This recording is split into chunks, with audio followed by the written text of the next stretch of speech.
Oye, sin micro, si en algún momento tenéis problemas para escucharnos, nos lo comentáis y si no se me olvida lo del micro y hay veces que voy con el micro y hay veces que no.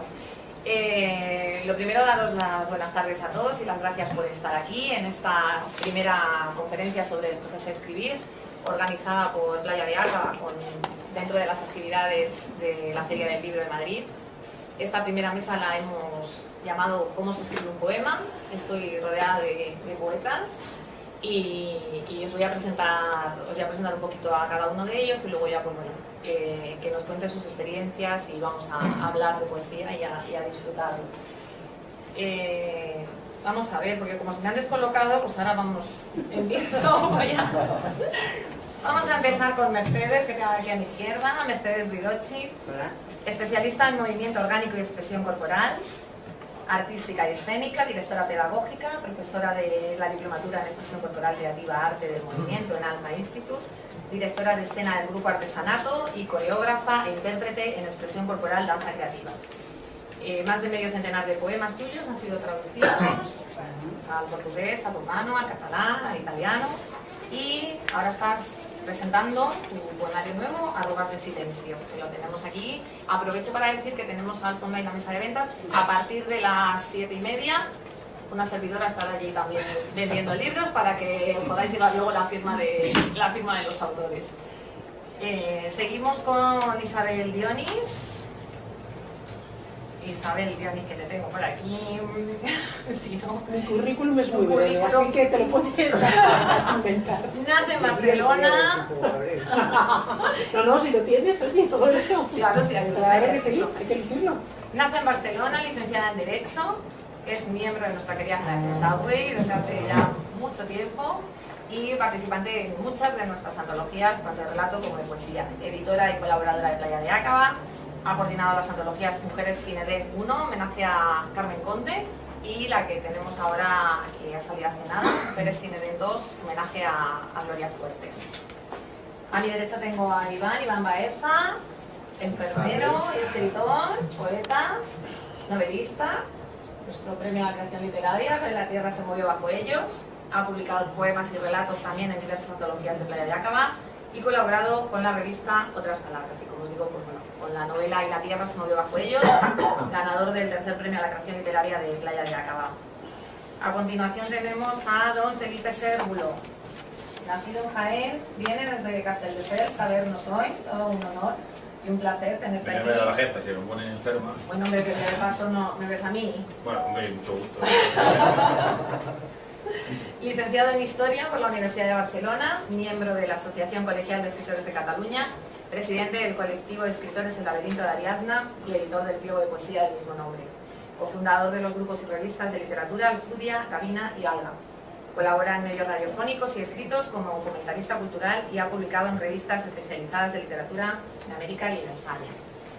Mantienes en la blogosfera varias publicaciones de historia, arte y literatura y, entre otros, ha obtenido los premios de poesía Blas Infante, Cornellà de Llobregat en 1986, Sant Jordi, Castelldefels 1986, Salvador Espriu, Barcelona 1992, Ciudad de Ponferrada 1997, Semillero Azul, San Joan d'Espí 2004 y ha sido finalista en el Premio Jaén de Poesía en el año 85 y 86, Miguel Labordeta en el 95, Ciudad de Baeza en el 98, Ciudad de Badajoz 2012, todo un currículo. Ya no participo. Y hoy nos presenta su nueva obra Sictivi Terra Levis, que luego nos hablarás.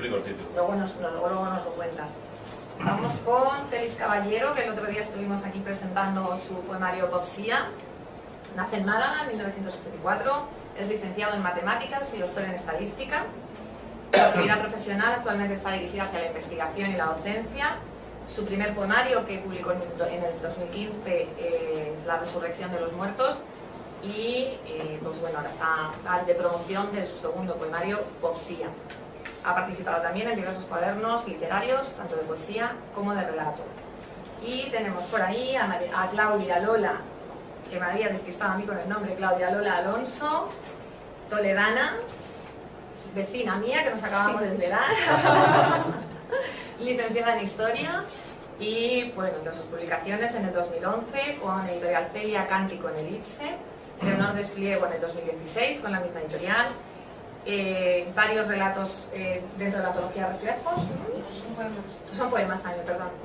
La antología Reflejos con la editorial Página de Roma. Y ha participado en una antología que presentamos también el jueves pasado, Cosas que nos importan. Y ahora presentamos Cantar de los Nómadas. Bueno, pues ya que estamos todos, mi nombre es Teresa Oteo, editora de Playa de Acaba, escritora y poeta, y entre otras cosas. Y bueno, pues voy a moderar a ver qué nos dicen todos estos poetas que tenemos aquí hoy. Yo quería comenzar hablando un poco del concepto de poesía según algunos autores. Octavio Paz decía: me siento sobre todo poeta, eso es lo que quiero ser. La poesía es tiempo vivido, es como el amor. La poesía puede ser otra vez palabra hablada y oída, no solo escrita. La poesía está dirigida a un grupo de personas y a ciertos momentos en esas personas.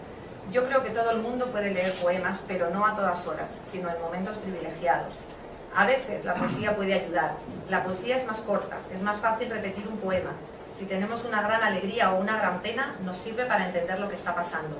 Podemos recordar 2 o 3 líneas de un poema, pero no 2 o 3 capítulos de una novela.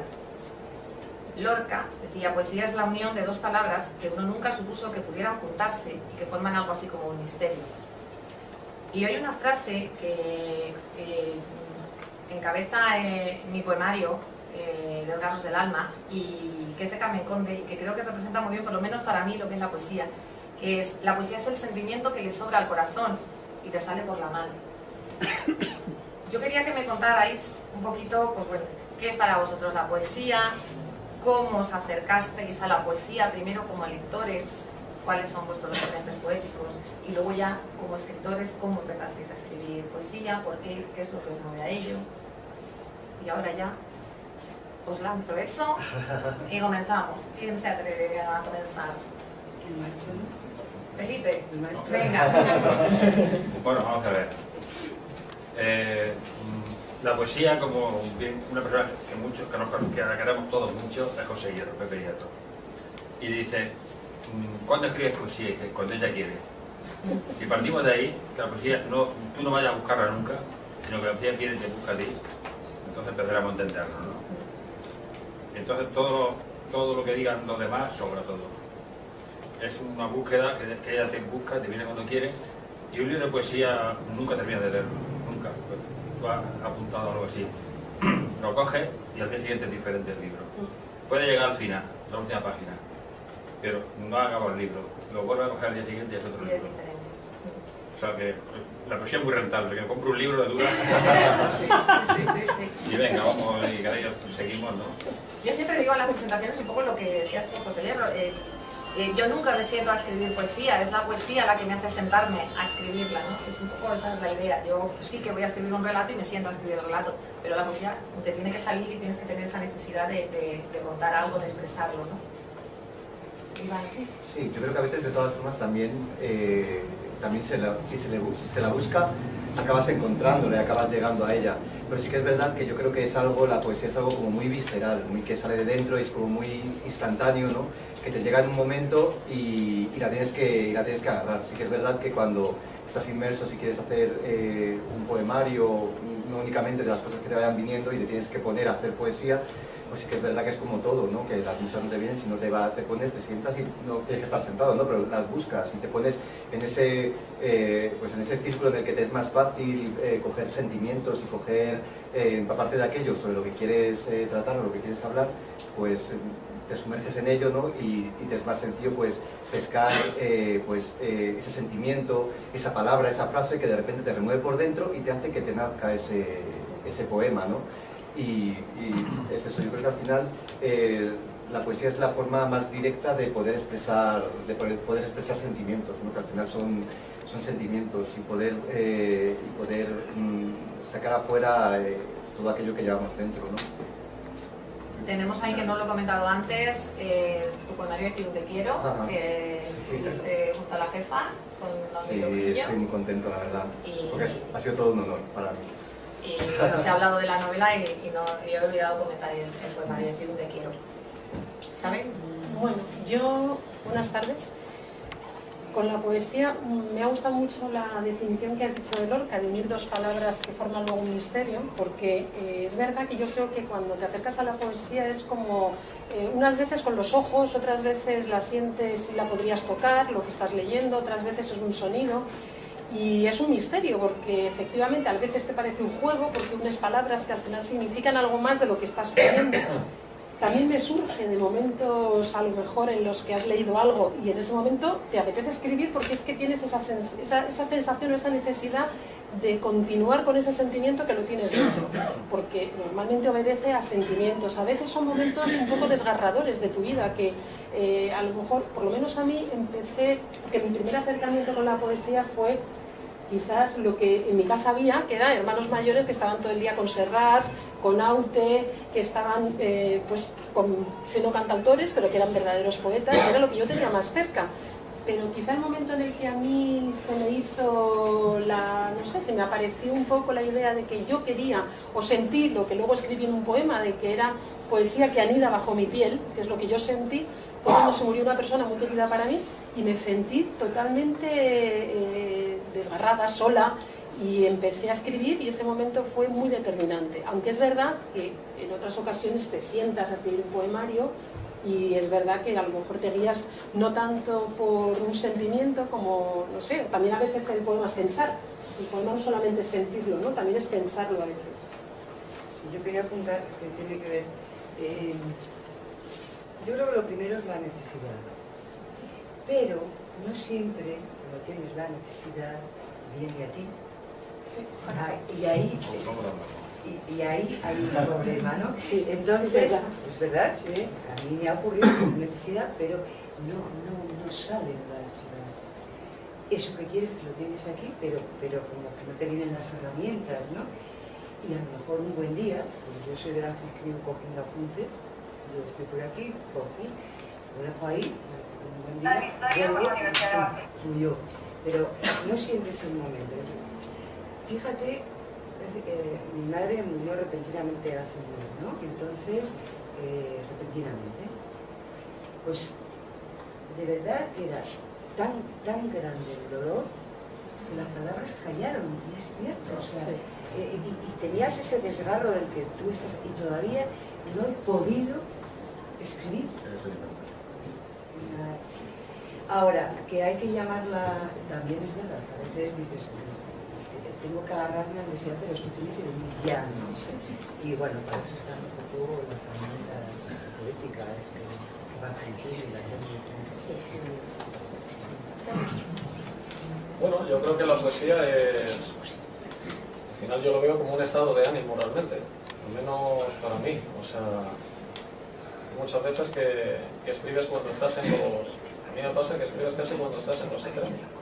Cuando estás arriba del todo, cuando estás abajo. Realmente tengo la suerte de no estar abajo del todo, pero bueno. Pero es en esos momentos cuando digamos, te viene la chispa o la imaginación para escribir algún poema. Te llegan los momentos más inesperados, se puede decir. Esto no admite, yo creo que no admite de una rutina. Es verdad que con la rutina puedes forzar cosas y que al final, pues, de ejercitar y de llamar, te termine apareciendo una inspiración en algún momento. Pero me cuesta muchísimo pensar en un método para escribir poesía. Yo, por ejemplo, trabajo en investigación, en un artículo científico. Cuando escribimos, pues pensamos sigues una estructura de introducción, métodos, vas pensando en los objetivos que tienes, en los métodos, para testar esas hipótesis que tienes. Aquí, en este caso concreto, te resulta difícil pensar en un método. Puedes ajustarte una métrica, quizá, eso sí, buscar una sonoridad, pero al final es todo... Es al final sentimiento, es ponerle alma a este poema. Y creo que sobre todo pues depende de ese momento, de esa chispa, de esa imaginación.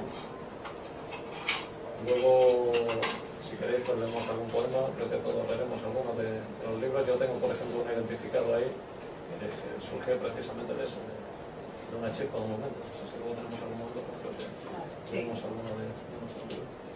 Muy bien, Lola. Bueno, pues a mí me pasa un poco como a vosotros. Yo a veces creo que la inspiración me viene como un arrebato. O sea, no soy una persona disciplinada en el sentido de decir, me pongo todos los días delante de la hoja en blanco y tal. No, a lo mejor puedo pasar un tiempo sin escribir absolutamente nada y de golpe pues empiezan a venir cosas que a lo mejor ya estaban ahí. Empieza a salir la materia prima. Normalmente a mí me pasa en muy poquitos días, luego ya corrijo y esto. Y es eso, ¿no? Como una especie de pasión, en mi caso. Luego como comentaba la compañera, cuando empiezas a escribir, pues yo no sé si los poetas nacemos o nos hacemos, supongo que sea una mezcla de ambas cosas. Yo me acuerdo de pequeña cuando teníamos en la escuela, bueno, a la gente más joven a lo mejor no le habrá pillado, pero a mí sí, teníamos los libros de lectura que venían poemas con dibujitos y me acuerdo pues de Antonio Machado, de Gerardo Diego. Y luego ya en la adolescencia, que es cuando escribe todo el mundo y luego algunos continúan y otros no continúan, pues recuerdo en la Universidad Laboral de Cáceres unos carteles muy grandes, muy bonitos, con versos de García Lorca y Miguel Hernández, y entonces yo me di cuenta que yo tenía algo dentro que quería parecerse a eso. Entonces ya me empecé a escribir y ya está. Como referentes, entonces tenemos a Miguel Hernández. Sí, en aquella época te quiero decir que ¿Pero que te ha influido en tu obra? Sí, mucho, pero yo veía que la poesía es un lenguaje distinto, es algo, no sé, es como comentáis vosotros, un misterio, ¿no? Y unas imágenes, unas metáforas, unos símbolos, algo diferente. Entonces yo sentía los símbolos también dentro de mi espíritu y quería expresarme también en esa línea. Me di cuenta que era un lenguaje que me encantaba y que no iba a renunciar a eso. Luego, lo que escriba será más o menos bueno, pero el intento ahí está. Es tu sentimiento. Claro. A mí, sí, me gustaría, hablando de esto, de la reflexión, ¿hay diferencia la forma, pregunto, de procesar de un poeta de oficio, que le llamo, a poetas como yo, que no son de oficio, se procesa de distinta manera? Lo digo por lo que estamos escuchando.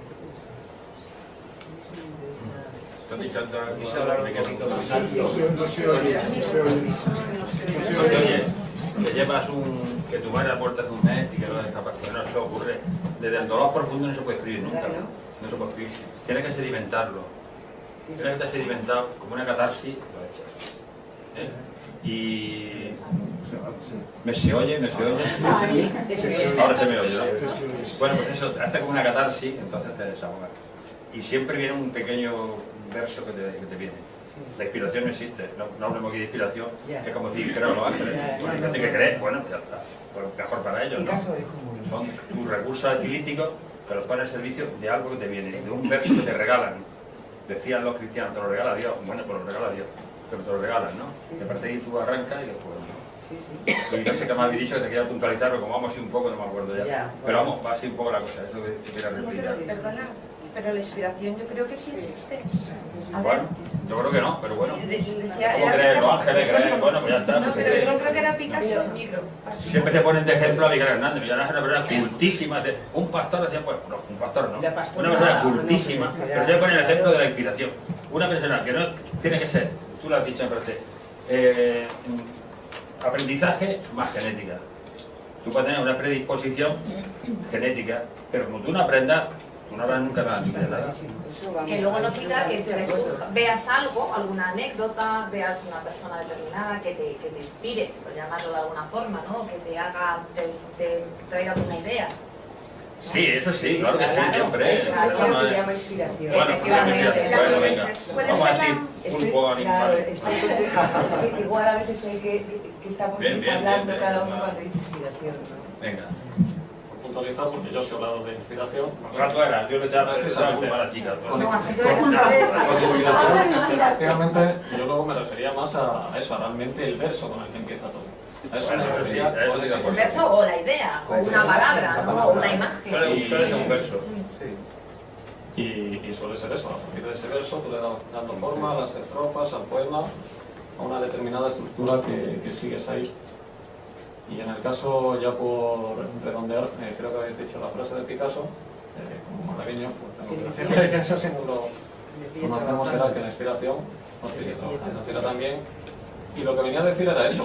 Lo que pasa es que esto ya, y ahí sería otro debate, si es aplicable también a la poesía en esos porcentajes.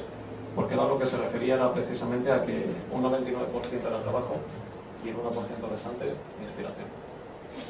O genialidad, o como se le quiera llamar. Sí, lo que eran campos distintos. Está claro que sí, étnica no es. Claro, eso desde luego. Perdón, a ver. Yo me refiero que, por ejemplo, yo el año pasado escribí un libro sobre Leonor Izquierdo, sobre la esposa de Antonio Machado. Entonces, yo, claro, a lo mejor son las ideas, como decís vosotros, de la contemplación que nace la rosa, ¿no? Pero yo escribí ese libro en principio mirando la fotografía, o sea, estuve un tiempo mirando la fotografía de Leonor, luego ya me documenté y tal, pero según estaba escribiendo, los ojos de esa mujer, la forma de esa mujer, lo que yo, no sé, era como si tuviera... Usted dice que bueno, no sabemos si hay ángeles o no los hay, para empezar, pero no, que... sí, yo creo. Sí, no sé, que cada uno puede creer lo que quiera, pero de alguna manera sí hay veces que uno tiene la sensación, no es que te lo estén contando desde otro mundo, no sé cómo explicarlo, pero sí hay algo inexplicable que a lo mejor es la belleza o el, no sé cómo llamarlo, que se cuela dentro de ti, es como si tuvieras un diálogo con esa especie de cosa, o musa, o lo que sea, y entonces... Pero el mismo proceso de documentación que hiciste con Leonor Pero- te sirvió para... Sí, pero fue meterlo un después. poco dentro de ti. Yo estaba mirando en internet la foto, y entonces... Claro, te viene. Dice, Claro. dice Borges, la poesía como el amor sucede. El arte es un pequeño milagro. A partir de ahí sí, estamos hablando de amor. Tú te enamoras sin saber por qué te enamoras. Por ahí te viene la poesía. Te viene, te sucede. No vayas a buscarla. Yo una cosa, cuando Mercedes ha comentado lo de si es como oficio, si se escribe, el proceso es diferente, yo no lo sé la verdad, porque no me considero ni poeta, ni de verdad, ni de poeta, ni de oficio, ni nada. O sea, ahí estamos Igual. no es igual. Pero, por ejemplo, me llama la atención cuando, haciendo el homenaje a Gloria Fuertes y leyendo de Gloria Fuertes, que seguro que muchos lo sabéis, pero bueno, que yo no lo conocía, ella comentaba que los versos que más le gustaban de ella eran los que le salían sin pensarlos, como si verdaderamente alguien se los dictara, ¿no? Que ella escribía de una forma como muy espontánea, casi prácticamente como si hablara y reflejándose mucho a sí misma. Y luego, sin embargo, como contrapunto, a mí me llama la atención cuando me he puesto a leer a Jaime Gil de Viedma, y seguro que también lo sabéis, que él muchas veces tardaba 2 meses en hacer un poema, porque buscaba mucho más un efecto estético. Entonces, al menos eso es lo que él decía. Yo tampoco soy una estudiosa de su poesía, ¿no? Pero viendo que quizá el mensaje final es diferente, a lo mejor también la preparación previa o el cómo tú te enfrentes a un poema o a lo que quieres contar también es un poco distinto, ¿no? Que lo haces desde un punto más, más de un sentimiento o más desde la razón, que quizá es un poco lo que... Pero, por ejemplo, en mi caso, ¿no? Yo no sé cómo voy a hacer, yo no escribo así. O sea, yo me lo ocurro. Es decir, primero tengo primero tengo la necesidad, ¿no? Y sé lo que quiero decir hasta que encuentro las palabras, y no es por estética, que realmente están matizando lo que quiero decir. Pues, o sea, me lo trabajo mucho. Yo no soy fluida en el sentido de... No sale solo. No, en mi caso no. Hay que currárselo. En mi caso, y además mucho, porque quiero dar con ese matiz que sea que quiero. Entonces, una palabra puede trastocar todo el poema o dar con el poema. Iván. Sí, yo creo que, no sé, por lo menos en mi caso, y creo que le pasa a mucha gente, que el poeta está en búsqueda continua de la palabra exacta, de esa palabra especial que juntándola con otra hace que, diciendo lo mismo que podrías decir de otra forma diferente, llegue de una forma especial al receptor o al lector, que le impacte, que le haga sentir, que le haga conmoverse o sentir esa emoción que tú realmente es lo que quieres transmitir, y que al final no deja de ser algo que llega a él por una serie de palabras juntadas de una manera precisa, ¿no? Entonces, yo creo que al final buscamos eso, intentamos al final pues expresar sentimientos o ideas, imágenes, cualquier cosa, ¿no?, que queramos contar a través de la poesía, a través, pues eso, con nuestras herramientas que son las palabras, ¿no? Y bueno, y en mi caso lo de la inspiración, pues yo creo que igual yo la inspiración yo diría que igual que es un verso, yo voy guardando, yo guardo, bueno, ahora gracias a los móviles, ¿no?, que los llevamos siempre encima, podemos escribir muchísimo, entonces yo tengo millones de notas que son 2 o 3 palabras, que sé que la mayoría de ellas me van a llevar a un poema, porque en ese momento ni me puedo poner, y aunque me pusiera a lo mejor no me saldría. Entonces, de vez en cuando, en momentos que sé que para mí, por ejemplo, sobre todo para la poesía, para escribir novelas no me pasa igual, no me pasa esto, me da un poco igual la hora, pero para la poesía, cuando me levanto pronto y estoy en esas primeras horas esos primeros momentos del día, tengo facilidad para ello y me surge. Entonces, yo en esos momentos me cojo el móvil, empiezo a ir hacia atrás y a partir de ahí pues, me van saliendo los poemas a través de esas cosas que me vinieron, o esas palabras que guardé, y que a veces incluso las palabras ni siquiera aparecen en el poema, pues son la que me ha inspirado, la que me ha llevado a ello. Pero por lo menos yo, en mi caso, me tengo que poner. Es muy raro, alguna vez me ocurre, que alguna vez voy y lo escribo, incluso a lo mejor con el móvil lo estoy en algún sitio y acabo y digo, uy, tengo un poema. Es así como, pues sí, pues me ha venido, pero normalmente no, lo que me suele venir son, pues eso, como un flash, como algo que me mueve y que digo, ay, lo tengo que apuntar porque sé que eso me va a llevar a algo. Normalmente, vamos, a mí es lo que me ocurre. Sí, nos ocurre, claro que sí, es el primer verso que te regalan. Sí. Lo que es evidente que los poemas hay que dejarlos descansar. Meses. No días, no. Y que generalmente, en mi caso, no quiero generalizar, lo que escribo por la noche, normalmente el 99% lo rompo al día siguiente. La noche te engaña mucho. No sé. Pues fíjate, yo escribo de noche y en la cama. Bueno, buen aprovechamiento. Y además siempre a mano.